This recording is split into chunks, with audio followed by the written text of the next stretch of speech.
बिस्मिल्लाहिर्रहमानिर्रहीम। अस्सलाम वालेकुम। मैं इब्रार अहमद मेहर एडवोकेट उम्मीद करता हूं कि आप सब खैरियत से होंगे। पाकिस्तान तहरीक इंसाफ के एहतजाज का आज तीसरा दिन है और तहरीक इंसाफ को आज एक बहुत बड़ी कामयाबी मिली है, क्योंकि तहरीक इंसाफ का सबसे पहला मिशन और मकसद यह था कि उन्होंने इमरान खान की हदायत पर डी चौक इस्लामाबाद में पहुंचना है और वहां जाकर उन्होंने धरना देना है। उसके बाद फिर उनके मुतालबात थे कि जब तक हमारे मुतालबात को तस्लीम नहीं किया जाएगा उस वक्त तक हम अपने घरों को वापस नहीं जाएंगे। मुतालबात आपको पता है, एक तो 26वीं आईनी तरमीम की वापसी, दूसरा 8 फरवरी को होने वाले इलेक्शन में जो पाकिस्तान तहरीक इंसाफ का मैंडेट चुराया गया उसकी वापसी, और तीसरे नंबर पर 9 मई के वाकयात के हवाले से जो मुख्तलिफ झूठे मुकदमात पाकिस्तान तहरीक इंसाफ के लोगों के खिलाफ बनाए गए और इमरान खान के खिलाफ बनाए गए और इमरान खान को जेल के अंदर बंद किया गया। तो पाकिस्तान तहरीक इंसाफ का तीसरा बड़ा मुतालबा यह था कि जब तक इमरान खान साहब की रिहाई नहीं होगी उस वक्त तक घरों को वापस नहीं जाएंगे। पुलिस, रेंजर, एफसी, गवर्नमेंट ने पूरी तरह से जोर लगा लिया कि किसी भी तरह से पाकिस्तान तहरीक इंसाफ के लोग डी चौक इस्लामाबाद में ना पहुंच सकें। लेकिन आज पाकिस्तान तहरीक इंसाफ को 3 दिन गुजरने के बाद एक बहुत बड़ी कामयाबी मिली है और मैं समझता हूं कि गवर्नमेंट की यह बहुत बड़ी नाकामी है और गवर्नमेंट की रिट खत्म हो चुकी है। मुतालबात बाद की बात है, वो तस्लीम होते हैं, तस्लीम नहीं होते, उनका क्या स्टेटस होता है, लेकिन अभी फिलहाल पाकिस्तान तहरीक इंसाफ खुशियां मना रही है, जश्न मना रही है। डी चौक का इस्लामाबाद में मौजूद है, वहां पे आल दो के रेंजर भी मौजूद है, पुलिस भी मौजूद है, एफसी के एहलकार भी मौजूद हैं, फौज भी मौजूद है और पाकिस्तान तहरीक इंसाफ के लोग फौज के साथ हैंड शेक कर रहे हैं, उनके साथ गले मिल रहे हैं, उनके साथ गपशप लगा रहे हैं, उनके साथ सेल्फियां बना रहे हैं। और पाकिस्तान तहरीक इंसाफ की इस वक्त बहुत बड़ी तादाद डी चौक में मौजूद है और बुशरा बीबी ने खिताब करते हुए यह कहा कि हम उस वक्त तक घरों को वापस नहीं जाएंगे जब तक कि इमरान खान साहब की रिहाई नहीं हो जाती। इस हवाले से बड़ी कोशिश की गई कि पाकिस्तान तहरीक इंसाफ डी चौक की तरफ मार्च ना करे, उनको कोई मुतबादल जगह का प्रपोजल दिया गया कि आप यहां बैठ जाएं, वहां बैठ जाएं, लेकिन अभी आप डी चौक की तरफ ना आए। इस हवाले से इमरान खान साहब के साथ 2 मुलाकातें की गई। इमरान खान साहब को इस हवाले से मना भी लिया गया कि आप फलां जगह पर बैठें, वहां पे जाके आप एहतजाज करें, धरना दें। इस हवाले से एक वीडियो पैगाम भी इमरान खान साहब की तरफ से जारी किया गया, लेकिन बुशरा बीबी ने किसी की भी नहीं मानी और उन्होंने ये कहा कि कुछ भी हो जाए मुझे इमरान खान की हिदायत है कि मैंने हर सूरत में डी चौक में पहुंचना है। देखिए, अगर बात मौजूदा लीडरशिप के हवाले से होती ना, बशर गोहर साहब के हवाले से बात होती या अली मीन गंडापुर साहब के हवाले से बात होती तो शायद ये काफिला डी चौक ना पहुंच पाता। हो सकता है कि उससे पहले कुछ मामला हल हो जाते, मुतबादल जगह उन्हें दे दी जाती जहां पर जाके वो बैठते, अपना धरना देते, अपना एहतजाज रिकॉर्ड करवाते। चूंकि ये मामला बुशरा बीबी के हाथ में था, इस वजह से गंडापुर साहब भी खामोश थे और जितनी भी पाकिस्तान तहरीक इंसाफ की लीडरशिप थी वो खामोश थी और बुशरा बीबी ने जो किया वो अपनी मर्जी के साथ किया। उन्होंने ये कहा कि कुछ भी हो जाए, कुछ भी हालात हो जाएं, किसी तरह के भी हालात का सामना करना पड़े, हमने इमरान खान की हिदायत के मुताबिक डी चौक इस्लामाबाद में ही पहुंचना है। और मैं समझता हूं कि तहरीक इंसाफ की, बुशरा बीबी की ये सबसे पहली कामयाबी है कि वो डी चौक में पहुंचने में कामयाब हो गए हैं और ये गवर्नमेंट की सबसे बड़ी नाकामी है।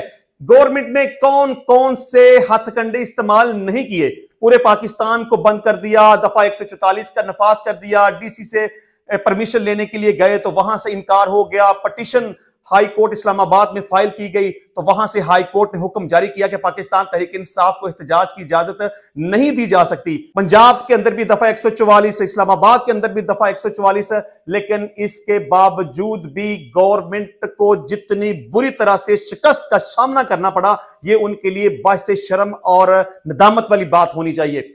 मोहसिन नकवी साहब 12 दफा ये कहते रहे कि हम किसी को डी चौक की तरफ नहीं आने देंगे, हमारी सिक्योरिटी के इंतजाम बहुत सख्त हैं, हम गिरफ्तारियां करेंगे, हम किसी को स्पेयर नहीं छोड़ेंगे। ये बात अपने जहन में रखें कि जो भी बंदा इधर आया उसे हर सूरत में गिरफ्तार कर लिया जाएगा। बल्कि हुकूमत ने हर तरह के हथकंडे इस्तेमाल कर लिए, रस्तों को बंद कर दिया, कंटेनर रख दिए, खुदाई कर दी गई, एफसी को, रेंजर को, पुलिस को, फौज को तक तलब कर लिया गया। धमकी तक दी गई कि अगर कोई भी बंदा डी चौक की तरफ आएगा तो उसके खिलाफ सख्त किस्म का एक्शन लिया जाएगा। जो कोई भी शरंगेजी करेगा फौज को इख्तियार है कि वो उसके ऊपर गोली चला सकती है। इस हवाले से भी नोटिफिकेशन जारी कर दिया गया। अब अगर हम मुतालबात के हवाले से बात करें तो क्या अब पाकिस्तान तहरीक इंसाफ अपने 3 मुतालबात मनवाने में कामयाब हो पाएगी? कि नहीं होगी। लेकिन खासतौर पर सबसे बड़ा जो मुतालबा यह है वो है इमरान खान साहब की रिहाई, क्योंकि पाकिस्तान तहरीक इंसाफ के लोग इस वक्त डी चौक में मौजूद हैं। वो मुसलसल इमरान खान के हक में नारे लगा रहे हैं। बुशरा बीबी ने भी अपनी तकरीर के दौरान यह कहा कि उस वक्त तक वापसी नहीं होगी जब तक इमरान खान को रिहा नहीं कर दिया जाएगा। अब देखने वाली बात यह है कि क्या पाकिस्तान तहरीक इंसाफ इमरान खान साहब को रिहा करवाने में और अपने साथ ले जाने में कामयाब होगी कि नहीं होगी। देखें, इसमें सबसे पहली बात तो यह है कि बेशक पाकिस्तान तहरीक इंसाफ डी चौक में पहुंचने में कामयाब हो चुकी है, तमाम रुकावटें अबूर करने में कामयाब हो चुकी है। जितने भी हथकंडे इस्तेमाल किए गए, शेलिंग की गई, वाटर कैनन का इस्तेमाल किया गया, मुकदमात बनाए गए, क्रैकडाउन किया गया, डंडे बरसाए गए, हर तरह का तरीका जो भी गवर्नमेंट इख्तियार कर सकती थी गवर्नमेंट ने किया। लेकिन इसके बावजूद भी गवर्नमेंट को सबसे पहली शिकस्त का और नाकामी का सामना करना पड़ा। लेकिन अगर कोई बंदा यह बात समझता है ना कि इस एहतजाज को लेकर इमरान खान को रिहा करवाने में पाकिस्तान तहरीक इंसाफ कामयाब हो जाएगी, तो ये उसकी गलत फहमी हो सकती है, उसकी भूल हो सकती है, उसका बचपना हो सकता है। ऐसा होना मुमकिन नजर नहीं आता।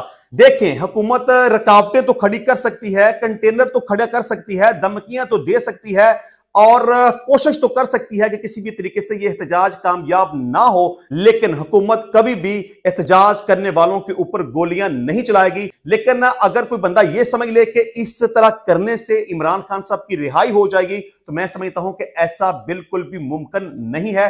कुछ भी हालात हो जाएं, इमरान खान साहब की रिहाई इस तरीके से तो बिल्कुल भी नहीं होगी। और पाकिस्तान तहरीक इंसाफ के जितने भी मुतालबात हैं, अगर वो ये समझते हैं कि एहतजाज के जरिए से वो अपने मुतालबात को तस्लीम करवा पाएंगे, तो ऐसा मुमकिन नहीं है। किसी भी तरह से उनके मुतालबात ना तो तस्लीम किए जाएंगे और ना ही इमरान खान साहब की रिहाई होगी। बल्कि ये बंदे तो निकले थे एहतजाज के लिए कि इमरान खान साहब की रिहाई होगी। इमरान खान साहब की रिहाई तो अभी होना नजर नहीं आती। लेकिन अल्टीमेटली इमरान खान साहब के खिलाफ मुख्तलिफ किस्म के मुकदमात दर्ज हो चुके हैं और खास तौर पर जो 4 रेंजर्स एहलकारों की डेथ हुई है उसका भी मुकदमा इमरान खान के खिलाफ और पाकिस्तान तहरीक इंसाफ की लीडरशिप के खिलाफ दर्ज कर लिया गया है।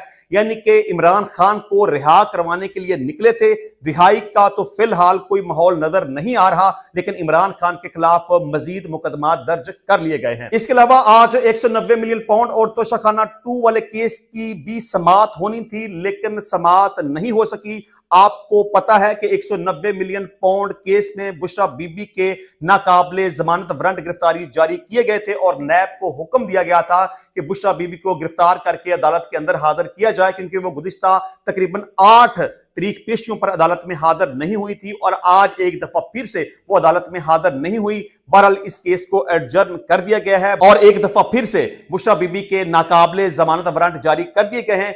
और इसके अलावा तोशाखाना 2 में भी इमरान खान और बुशरा बीबी के केस की समाअत नहीं हो सकी और अल्टीमेटली इस केस को भी एडजर्न कर दिया गया है। अच्छा, बात करेंगे मोहसिन नकवी साहब के हवाले से। आपको पता है कि मोहसिन नकवी साहब ने बहुत बड़ी बड़ी बातें की थी कि पाकिस्तान तहरीक इंसाफ को किसी भी सूरत में डी चौक में नहीं पहुंचने दिया जाएगा और जो कोई भी शख्स डी चौक में पहुंचेगा उसे गिरफ्तार कर लिया जाएगा और इस हवाले से बड़े सख्त किस्म के सिक्योरिटी इंतजाम किए गए थे। अच्छा जी, वफाकी वजीर दाखिला मोहसिन नकवी का कहना है कि पुलिस को इख्तियार दे दिया कि सूरत हाल खुद कंट्रोल करे। आईजी ने कहा है कि वो सूरत हाल को देखकर जैसे चाहें अपने हिसाब से इनसे निपटे।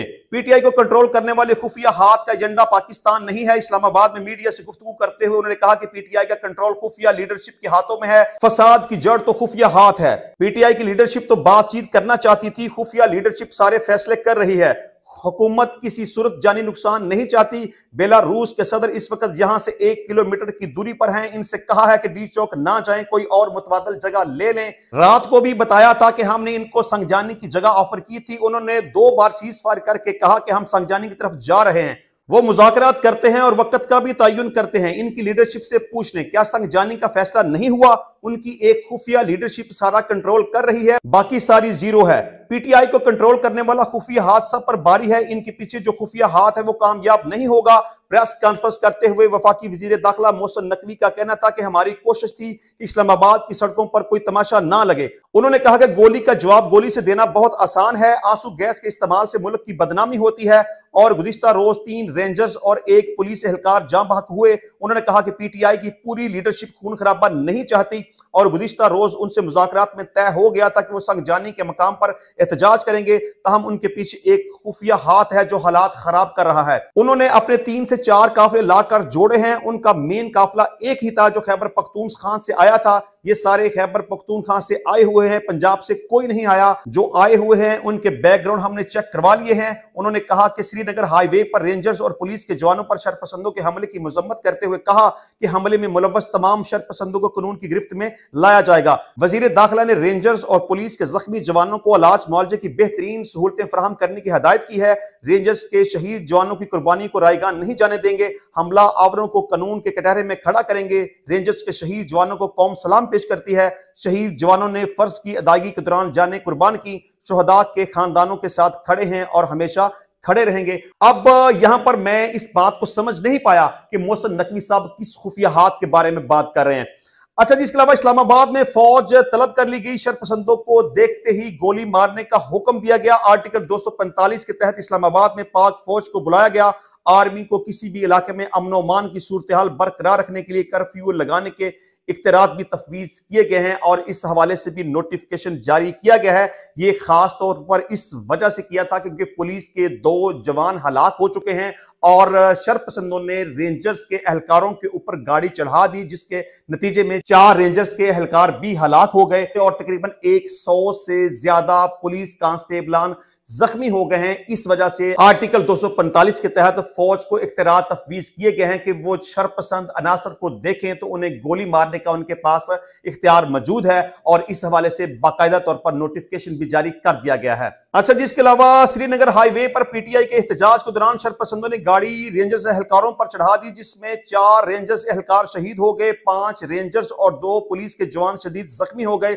जख्मी एहलकारों को तिब्बी अमदाद के लिए अस्पताल मुंतकिल कर दिया गया है। सिक्योरिटी जराए का कहना है कि इस्लामाबाद में श्रीनगर हाईवे पर शरपसंदों ने ड्यूटी पर मौजूद रेंजर्स एहलकारों पर गाड़ी चढ़ा दी। सिक्योरिटी जराए के मुताबिक शरपसंदों की जन्म से कानून नाफज करने वाले अदारों पर हमलों में अब तक रेंजर्स के 4 जवान शहीद और पुलिस के 3 जवान शहीद हो चुके हैं। सिक्योरिटी जराए के मुताबिक अब तक 100 से जायद पुलिस एहलकार जख्मी हो चुके हैं, जिनमें मुतअद्दिद शदीद जख्मी हैं। सिक्योरिटी जराए का कहना है कि इंतशार पसंद और दहशतगर्द अनासर को किसी भी किस्म की दहशतगर्दाना कार्रवाई से निपटने के लिए तमाम इक़दामात बरोकार लाए जा रहे हैं। तो ये अब तक की सूरत हाल थी। मैं यहां पर वंस अगेन फिर भी कहूंगा कि पाकिस्तान तहरीक-ए-इंसाफ कुछ भी कर ले और दूसरी तरफ गवर्नमेंट कुछ भी कर ले, मामलात जब भी हल होंगे वो सिर्फ और सिर्फ मुज़ाकरात के जरिए से हल होंगे। अगर हुकूमत अपनी जिद के ऊपर खड़ी रहती है और दूसरी तरफ पाकिस्तान तहरीक-ए-इंसाफ अपनी जिद के ऊपर खड़ी रहती है तो इससे पाकिस्तान का नुकसान होगा, पाकिस्तान के लोगों का नुकसान होगा। तो मैं समझता हूं कि पाकिस्तान तहरीक-ए-इंसाफ को भी थोड़ी सी नरमी का मुजाहरा करना चाहिए और हुकूमत को भी थोड़ी सी नरमी का मुजाहरा करते हुए एक टेबल के ऊपर बैठना चाहिए और कुछ गिव एंड टेक के साथ इस मसले को हल करना चाहिए, क्योंकि इस मसले ने जब भी हल होना है सिर्फ और सिर्फ मुज़ाकरात के जरिए से ही हल होना है। क्योंकि मुल्क को बंद करने से, रुकावटें खड़ी करने से, शेलिंग करने से, डंडों का इस्तेमाल करने से, मुकदमात बनाने से, लोगों को गिरफ्तार करने से, जेलों के अंदर बंद करने से, तमाम औचिक हथकंडे इस्तेमाल करने के बावजूद भी इस मसले को हल नहीं किया जा सकता। और इसके साथ साथ अगर पाकिस्तान तहरीक-ए-इंसाफ भी ये समझती है कि हम तमाम रुकावटें अबूर कर चुके हैं, हम डी चौक में पहुंच चुके हैं, हम अडाला जेल की तरफ जा सकते हैं, हम इनकलाब ला सकते हैं, हम अपने मुतालबा तस्लीम करवा सकते हैं, तो शायद ये भी उनकी गलती होगी। जब भी इस मसले का हल होगा वो मुज़ाकरात के जरिए से ही हल होगा। इस वक्त पूरे पाकिस्तान की जो सूरत हाल है, लोग मुश्किल में हैं, तकलीफ में हैं और इस वक्त पूरा पाकिस्तान बंद पड़ा हुआ है, पाकिस्तान को अरबों खरबों रुपए का नुकसान हो रहा है। तो दोनों तरफ से नरमी का और लचक का मुजाहरा होना चाहिए और एक दूसरे के साथ मुज़ाकरात करने चाहिए और इस मसले को अच्छे तरीके से हल करना चाहिए। तो इंशाल्लाह मिलते हैं नेक्स्ट टाइम नई वीडियो में नए टॉपिक के साथ। तब तक के लिए इजाजत दीजिए। अल्लाह हाफिज।